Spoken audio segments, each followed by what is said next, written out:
we've got some marching orders. Well, politics done right gives you marching orders every day, right? What we have to do to save our democracy.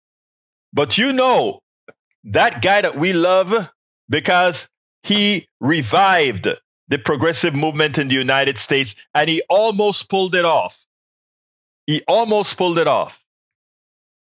He gave what I call the marching orders speech that I want everybody to hear. Now, he's talking about a lot of stuff that we've discussed on this program many times, but coming from this guy, coming from Bernie Sanders, I love the way he articulated it and wrote it. So check it out, and then we'll take it on the other side. I do not often find myself in the habit of thanking Elon Musk, but I must confess that he has done an exceptional job of demonstrating a point that a few of us have been making for years, and that is the reality that we live in an oligarchic society in which billionaires dominate not only our politics and the information we consume from media, but our government and economic lives as well. That has never been clearer than it is today. But given the news and attention Mr. Musk has been getting over the last few weeks as he illegally and unconstitutionally dismantles government agencies, I think it is an appropriate time to ask the question that the media and most politicians don't seem to be asking. What do he and other multi-billionaires really want? What is their end game? In my opinion, what Musk and those around him are aggressively striving for is not novel, it is not complicated, and it is not new. It is what ruling classes throughout history have always wanted and have always believed is theirs by right. More power, more control, and more wealth. And they don't want ordinary people, that's you, and democracy getting in their way. They want it all. Elon Musk and his fellow oligarchs believe government and laws are simply an impediment to their interests and what they are entitled to. In pre-revolutionary America, before the 1770s, the ruling class governed through a doctrine called the divine rights of kings. The belief that the King of England was an agent of God and he was not to be questioned by mere mortals. In modern times, we no longer have the divine right of kings. What we now have is an ideology being pushed by the oligarchs, which says that as very, very wealthy people, often self-made, often as the masters of revolutionary new technology, it is their absolute right to rule. In other words, these modern-day oligarchs are our kings. And it is not just power. It's incredible wealth that they have. Today, Mr. Musk is worth $402 billion. Zuckerberg is worth $252 billion.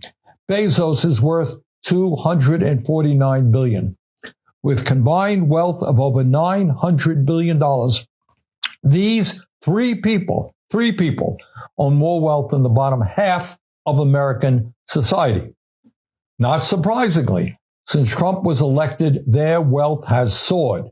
Musk has become $138 billion richer. Zuckerberg has become $49 billion richer. And Bezos has become $28 billion richer, all since election day.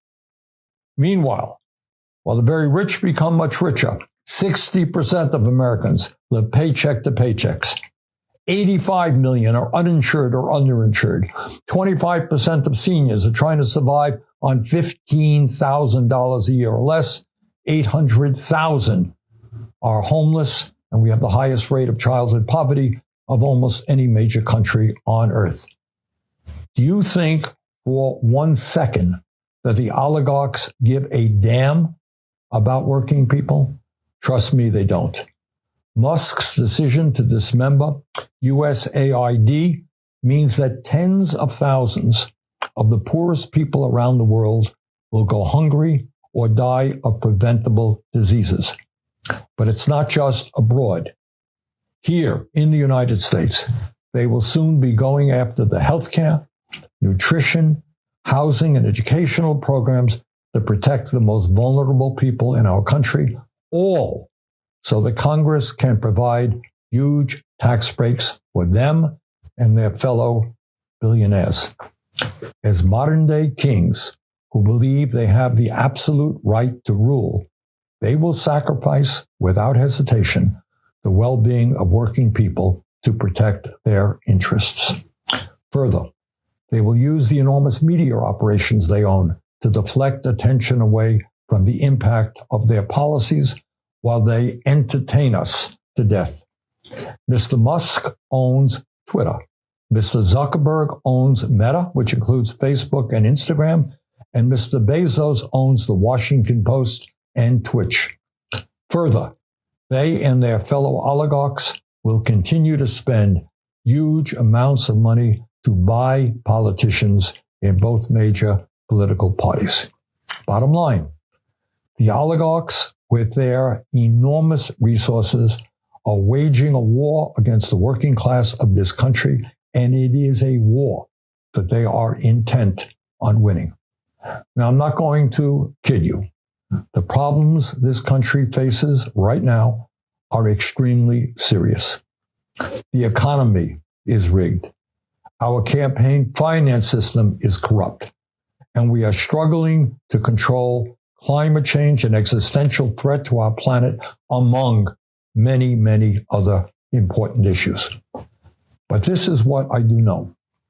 The worst fear that the ruling class in this country has is that Americans, black, white, Latino, urban and rural, gay and straight, young and old, that all of us will come together to demand a government that represents all of the people in our country, not just the wealthy few. The oligarch's nightmare is that we will not allow ourselves to be divided up by race, religion, sexual orientation, or country of origin, and will together have the courage to take them on. Will this struggle be easy? Absolutely not. And one of the reasons for that is that the ruling class of this country will constantly remind you that they have all the power. They control the government. They own the media. You want to take us on? Good luck, they will say. There is nothing you can do about it. But our job right now, in these very difficult times, is to not forget the great struggles and sacrifices that millions of people have waged over the several centuries to create a more democratic, just, and humane society. Think about it. Over the last number of centuries, how many people have stood up and fought? And when they were doing that, you know what their contemporaries said? They said, hey, you want to overthrow the King of England to create a new nation and self-rule? Forget about it. Impossible. You want to establish universal suffrage, right of all people to vote? Impossible. Can't happen. You want to end slavery and segregation? Impossible. You want to grant workers the right to form unions and end child labor? Can't be done. Impossible. You want to give women control over their own bodies? Who are you kidding? Impossible. Can't be done. You want to pass legislation to establish Social Security, Medicare, Medicaid, a minimum wage, clean air and water standards? Impossible. In other words, as Nelson Mandela told us, everything is impossible until it is done. In these difficult times, despair is not an option. We've got to fight back in every way we can. We have to get involved in the political process, run for office, connect with our local, state, and federal legislators, donate to candidates who will fight for the working class of this country. We have got to create new channels for communication and information sharing.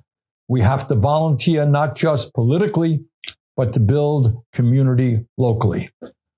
Whatever we can do is what we must do.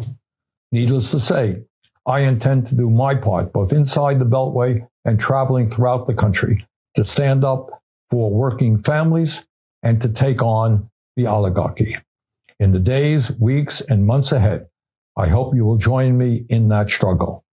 We can win. We will win. We must win. We absolutely must win. And you know what? We will win, because all of you here are going to form or be a part of that big win. We spend a lot of time deconstructing the news, trying to parse it into a form that everybody can understand. We try to find those little nitpicks where it flies above the fray, etc.